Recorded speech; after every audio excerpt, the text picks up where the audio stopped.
প্রায় ১ মাস পরে চলে আসলাম সিলেটে, মানে আমার শ্বশুরবাড়িতে। আমার বেশিরভাগ টাইমই থাকা হয় মাদারীপুরে, কারণ আমার কলেজ, আমার কাজ সব কিছুই মাদারীপুরে, তাই আমার মাদারীপুরেই বেশি থাকা হয়।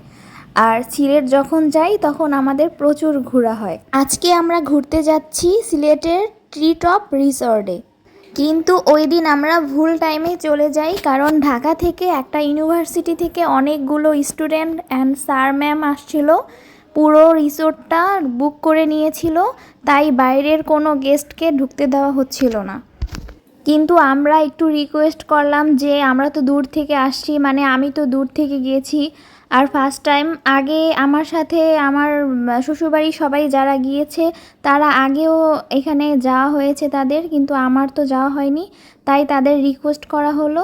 তারপরে তারা 30 মিনিটের জন্য ঢুকতে দিয়েছে। আর এইখানে আমাদেরকে টিকিট কেটে ঢুকতে হয়েছিল। আমরা যেহেতু খুব অল্প টাইমের জন্য ঢুকেছিলাম, তো ওইখানে আমাদের 1000 থেকে 1200 এরকম কিছু টাকা নিয়েছিল, আমার আসলে খেয়াল নেই। আর এইখানে কিছু অ্যাডভেঞ্চারের সুবিধা আছে।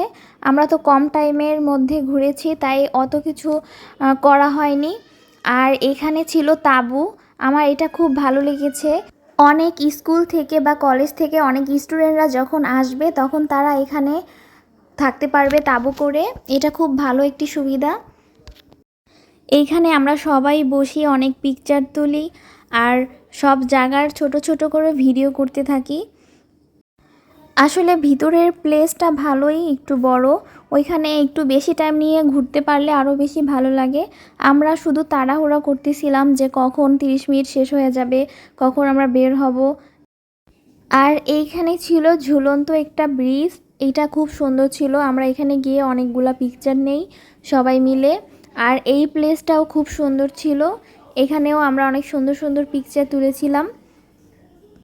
এইখানে অ্যাডভেঞ্চারের অনেক অনেক সুবিধা ছিল, কিন্তু আমাদের আসলে টাইম কম থাকাতে আমাদের কিছু হয়ে ওঠে নাই।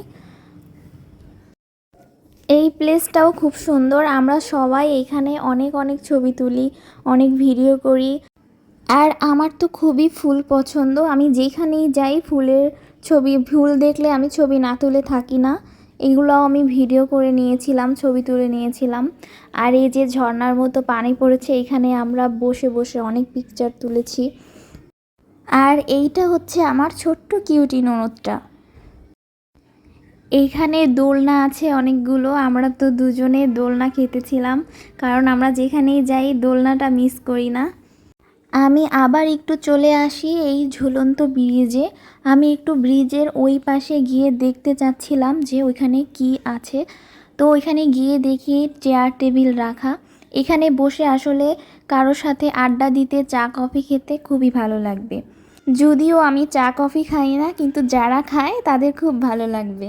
তো আমাদের রিসোর্টটা ঘুরে দেখা মোটামুটি শেষ। তো আমরা আবারও একটু দোলনা খেয়েই তারপরে সবাই বের হয়ে যাব। তো সবাই ভালো থাকবেন, আল্লাহ হাফেজ।